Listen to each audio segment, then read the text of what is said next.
बिहार में नई सरकार का गठन होते ही एनडीए ने सीएम नीतीश कुमार को पूरी तरह से बैकफुट पर ला दिया है।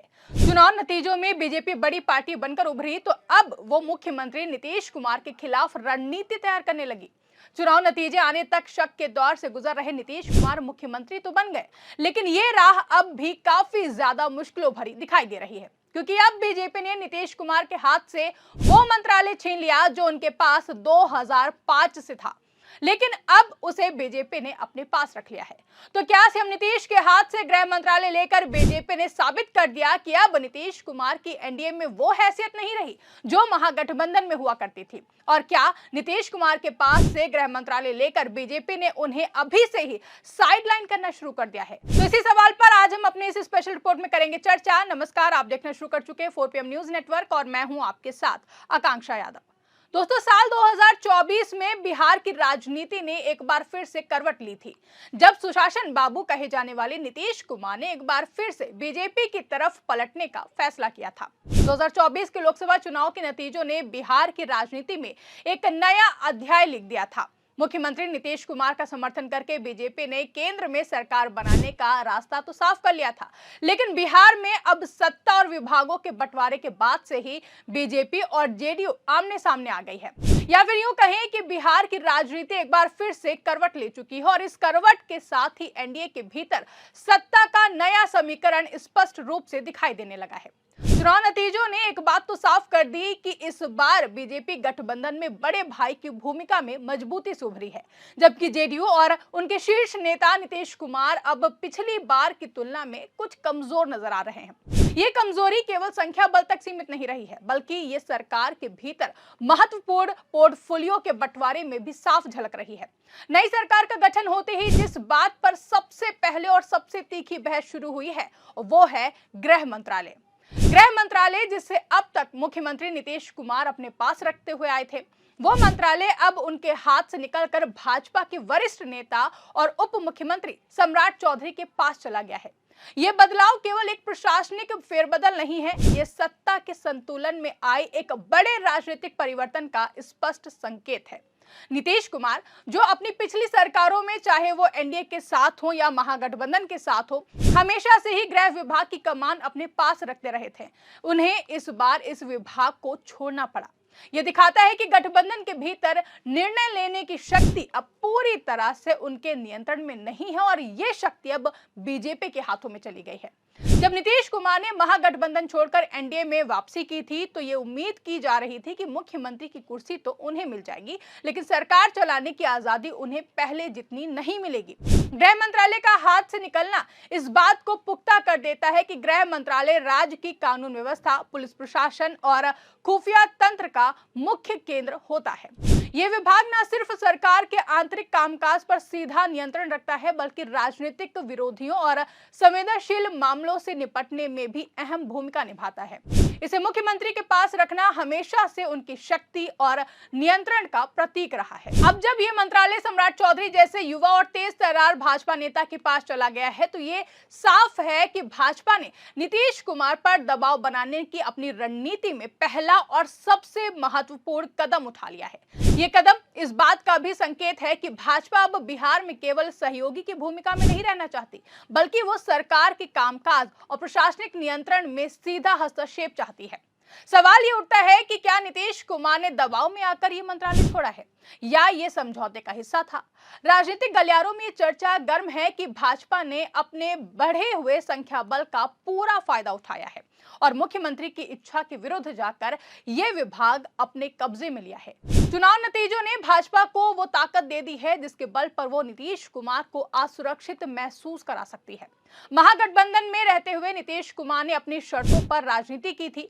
आरजेडी के साथ गठबंधन में भी गृह मंत्रालय उनके पास ही था, तब उन्होंने अपनी वरिष्ठता और मुख्यमंत्री पद की गरिमा को बनाए रखा था, लेकिन एनडीए में वापसी के बाद उनकी हैसियत और स्थिति में ये बड़ा बदलाव है।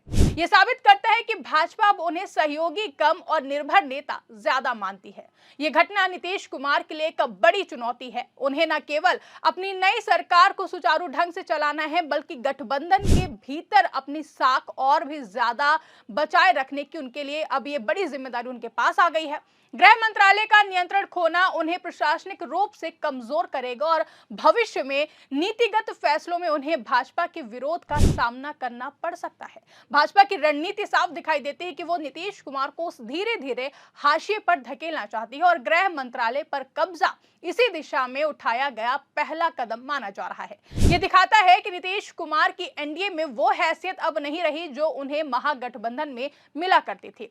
तब वो गठबंधन का मुख्य चेहरा थे और उनके निर्णय सर्वोपरि माने जाते थे, लेकिन अब उन्हें भाजपा के फैसलों और रणनीति के सामने झुकना पड़ रहा है। ये झुकाव बिहार की राजनीति में एक नए अध्याय की शुरुआत है, जहां भाजपा की मर्जी ही सर्वोपरि होगी। ये सवाल अब हवा में तैर रहा है कि क्या नीतीश कुमार के पास से गृह मंत्रालय छीनकर भाजपा ने उन्हें अभी से ही साइडलाइन करना शुरू कर दिया है। इस सवाल का जवाब हाँ में ही माना जा रहा है, क्योंकि किसी भी मुख्यमंत्री के लिए गृह मंत्रालय का हाथ से निकलना उसकी राजनीतिक शक्ति पर सबसे सीधा प्रहार होता है। गृह मंत्रालय पर भाजपा का कब्जा ये केवल एक विभाग का मामला नहीं है, ये बिहार की राजनीति में भाजपा के बढ़ते वर्चस्व और नीतीश कुमार की घटती पकड़ का स्पष्ट प्रमाण है। सम्राट चौधरी को गृह मंत्री बनाना भाजपा की सोची समझी रणनीति का हिस्सा मानी जा रही है, जहां सम्राट चौधरी न केवल भाजपा के एक कद्दावर नेता हैं, बल्कि वो नीतीश कुमार की पुरानी कार्यशैली के आलोचक भी रहे हैं। उन्हें गृह मंत्रालय की जिम्मेदारी सौंपना यह सुनिश्चित करता है कि अब पुलिस और खुफिया तंत्र पर सीधा नियंत्रण भाजपा का होगा, जिससे राज्य प्रशासन में मुख्यमंत्री की अकेली शक्ति पर लगाम लगेगी। यह घटनाक्रम नीतीश कुमार के लिए बेहद चिंताजनक है। उनकी राजनीतिक यात्रा हमेशा शक्ति और नियंत्रण के इर्द गिर्द घूमती रही है। वो हमेशा अंतिम निर्णयकर्ता के रूप में दिखना चाहते थे, लेकिन अब उन्हें गठबंधन के सहयोगी के सामने नतमस्तक होना पड़ा है। ये स्थिति उन्हें असहज करेगी और ये असहजता भविष्य में एनडीए गठबंधन में तनाव का कारण बन सकती है। दोस्तों, भाजपा की रणनीति बहुआयामी है। एक तरफ उसने मुख्यमंत्री पद देकर नीतीश कुमार को राष्ट्रीय स्तर पर सम्मान दिया है, लेकिन दूसरी तरफ गृह मंत्रालय लेकर राज्य स्तर पर उनकी प्रशासनिक शक्ति को सीमित कर दिया है। यह रणनीति ये सुनिश्चित करती है कि नीतीश कुमार पद पर तो बने रहें, लेकिन पावर का असली केंद्र अब भाजपा के हाथ में हो। यानी कि अब जो पावर नीतीश कुमार के पास कभी हुआ करती थी, वो पावर बीजेपी के हाथों में चली गई है। जहां नीतीश कुमार के पास अब सबसे बड़ी चुनौती अपने अस्तित्व को बनाए रखना है।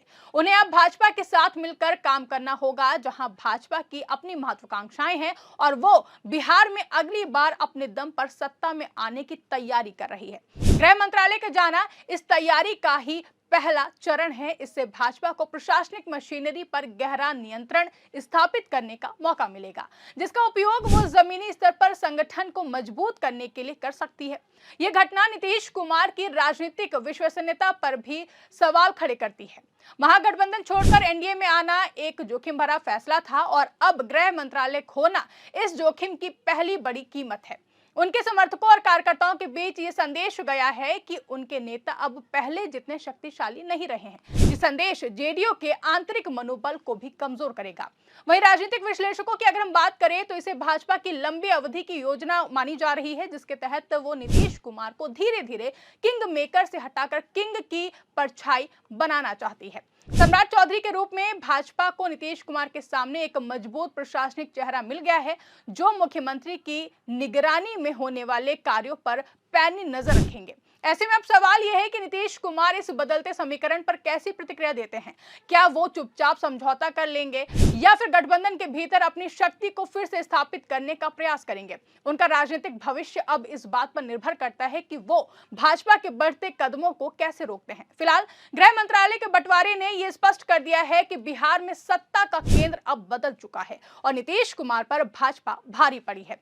ये हार केवल एक विभाग की नहीं है, बल्कि गठबंधन की राजनीति में नीतीश कुमार की पहली बड़ी हार है। ये दिखाता है कि भाजपा ने नीतीश कुमार को किनारे करने की शुरुआत अभी से कर दी है और ये शुरुआत उन्हें मुख्यमंत्री रहते हुए भी कमजोर कर रही है। आने वाले समय में बिहार की राजनीति में गर्माहट बनी रहेगी, क्योंकि शक्ति संतुलन अब बदल चुका है और भाजपा ने सरकार पर अपना नियंत्रण मजबूत कर लिया है। ये सीएम नीतीश कुमार के लिए अग्नि परीक्षा का समय भी माना जा सकता है, जहां उन्हें मुख्यमंत्री बने रहने के साथ साथ साथ अपने राजनीतिक वजूद को भी बचाना होगा। ये नया अध्याय बिहार में भाजपा के स्वर्णिम काल की शुरुआत हो सकता है और नीतीश कुमार के राजनीतिक जीवन के सबसे चुनौतीपूर्ण दौर का। तस्वीर साफ है, गृह मंत्रालय का जाना नीतीश कुमार के लिए बड़ा झटका है और यह भाजपा की सफलता का पहला सबूत है। यह दिखाता है कि गठबंधन की राजनीति में संख्या बल ही सबसे बड़ा हथियार होता है और इस बार भाजपा ने उस हथियार का पूरा उपयोग किया है। फिलहाल के लिए इस रिपोर्ट में बस इतना ही। इस पूरी खबर पर आपकी क्या राय है, कमेंट करके अपनी राय हमें जरूर बताएं। साथ ही साथ अगर वीडियो पसंद आई हो तो वीडियो को लाइक और शेयर करना ना भूलें।